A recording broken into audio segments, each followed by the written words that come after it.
Night in Oakland, but the Rockets come in and tarnish the proceedings. Rockets up one, final seconds. Steph Curry not able to hit. Ball bounces around, winds up in Kevin Durant's hands. Durant had 20, but the ball still on his fingertips there. So they wave off what would have been a game winner, and the Rockets escape with a 122-121 win. You see there, the ball clearly still in Durant's hands as the clock goes to zero. Either way, man, hell of a game. Felt like it was a playoff game. We put up a fight, man. We gave them so many points in transition. That's the team we're about. We're gonna fight back. We're gonna fight back every possession, every game, and came here with the win. Let's welcome in Stephen A. Smith now, who joins us from Cleveland. Stephen, this game really seemed to turn when Draymond Green left with that knee sprain. What was your impression of how things went down the stretch? Well, he's your Energizer Bunny, and he's one of the top defensive players in the game. So anytime he goes down, you're going to suffer considerably if you're the Golden State Warriors, and I think that's one of the things that's transpired. But let's give credit where credit is due. James Harden is a superstar scorer. We all know this. That's why he dropped 27 tonight.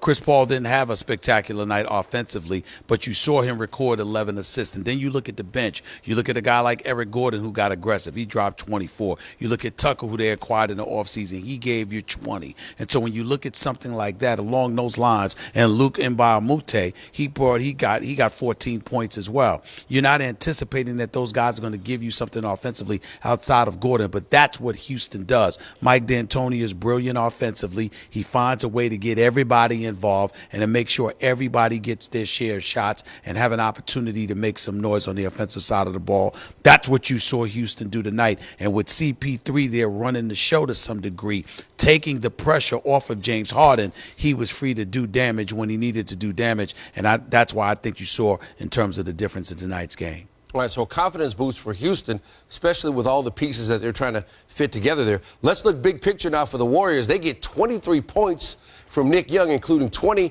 in the first half. I mean, they're not used to that kind of bench scoring from anybody during this run that they've had the last few years. What could he do for them that they haven't had? Oh, he can do major damage simply because if nothing else, he can shoot. He may not play defense for you, may not make the right plays all the time. He's not the headiest player in the world, but he is a talent who can put the ball in the hole. And that was when he was playing for other teams as opposed to a team like the Golden State Warriors, where you have a superstar in Kevin Durant and Steph Curry. You've got a sniper in Klay Thompson as well. These guys are going to get you open shots. There's no question about it. He's spelling for one of them. He ain't spelling for everybody.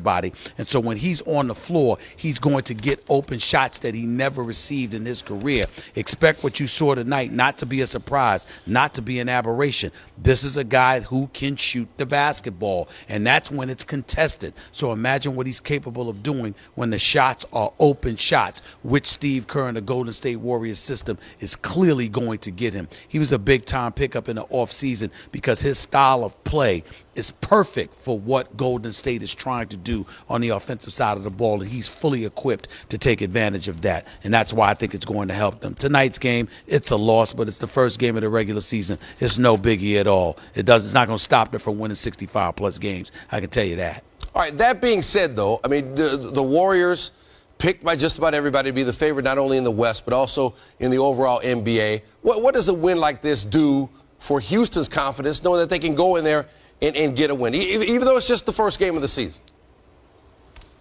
Well, it elevates their confidence exceptionally well because they know they could score on anybody, but being down 17 and coming back and tying the score and ultimately winning the game, that shows you that you're capable of getting stops as well if you keep grinding and grinding and grinding. And that's one of the things that D'Antoni is going to preach. You know, some people will take the D out of his name and call him Anthony because it's an oxymoron to put D in the name of D'Antoni. When it comes to defense, that's just not going to work.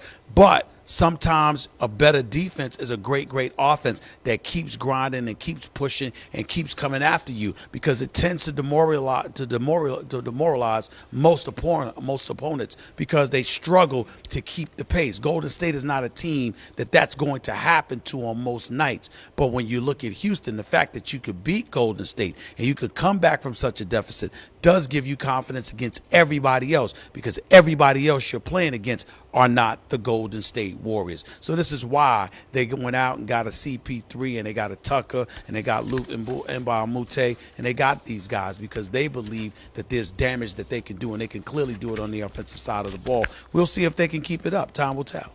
All right, Steve, we appreciate you staying up late to join us. Thanks a lot, man. So once again, Draymond Green sat out the fourth quarter, and that's where the game turned. Rockets outscored the Warriors by 14 points in the fourth after entering the quarter with a 13-point lead. And I can do the math. That means you lose by 1. They had won 143 of their last 144 games when leading by 13-plus points entering the fourth quarter. The only loss in that span, January 6th against the Grizzlies.